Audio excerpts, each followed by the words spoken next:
દિનેશભાઈ મકનભાઈ ડામોર, રહેવાનું બેસ્તાન સંગમ society A25। આ જે ઘટના બની એ તો ઘરેથી છોકરી ગઈ ને ટ્યુશન થી આવ્યા પછી ઘરેથી બહાર ગઈ ને ફ્રેન્ડ ની ત્યાં જવું એવું કરીને ગઈ।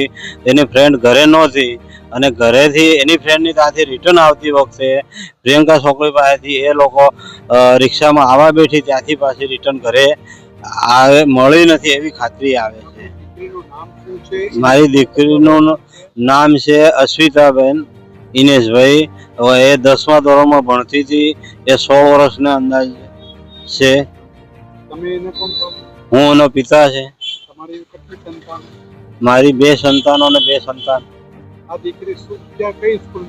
એ કૈલાસ માનવ વિદ્યા મંદિરમાં સ્કૂલમાં જાય છે અને પ્રિયંકા છોકરીની બાજુમાં એને ટ્યુશન છે।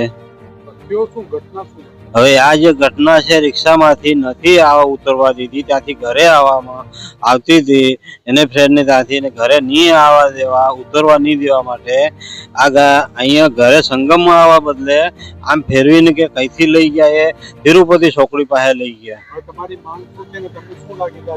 મારી માંગ કે એને આ પૂરેપૂરી માહિતી અને કઈ રીતે અહીંયા ઉતરવા બદલે ત્યાં કેમ ગઈ, અને આ મને એવું લાગતું નથી કે આ સહમાલથી પડી છે, એને આત્મહત્યા નથી અને એ ભાગીને ગઈ છે।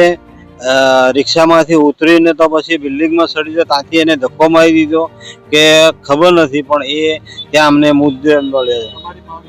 અમારી માંગ તો છે કે એને પૂરેપૂરો ન્યાય મળવો જોઈએ કે એને ક્યાંથી અને કઈ રીતે અને શું થયું।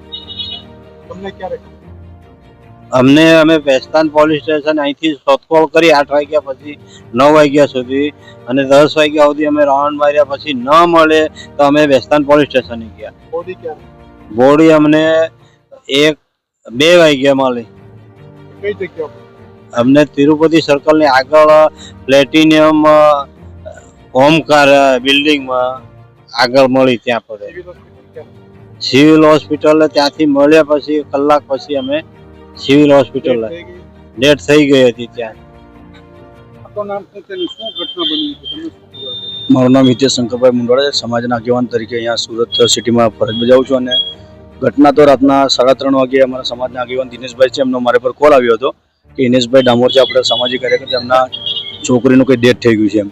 એટલે રાતના તાત્કાલિક અમે સિવિલ હોસ્પિટલ આવ્યા અને ત્યાંથી અમને જાણવા મળેલ માહિતી કે ઘરેથી છોકરી ટ્યુશનમાંથી આવીને પછી ફ્રેન્ડને ત્યાં મળવા જાઉં છું એમ કરીને ઘરેથી નીકળી ગઈ હતી, અને નીકળ્યા પછી એમના ફ્રેન્ડના ઘરેથી પાછી રિટર્ન આવે એટલે અમને એમના પપ્પાએ બેસ્તાન પોલીસ સ્ટેશનમાં મિસિંગ ફરિયાદ દાખલ કરાવી હતી, અને એના આધારે બેસ્તાન પોલીસની જીપ સાથે આ લોકો મોબાઈલ ટ્રેક કરીને એ લોકો આજુબાજુના વિસ્તારમાં જોવા નીકળ્યા હતા।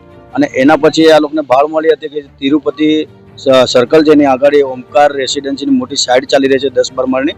એ 10-12 માળની સાઇડ પાસે પોલીસના કાફિલા સાથે ત્યાં બધા 108 ઉભેલી હતી, એટલે આ લોકોને નજર પડી એટલે એ લોકો ત્યાં ગયા, તો ત્યાં એમને ખબર પડી કે મારી દીકરી અહીં મૃત હાલતમાં પડેલ છે।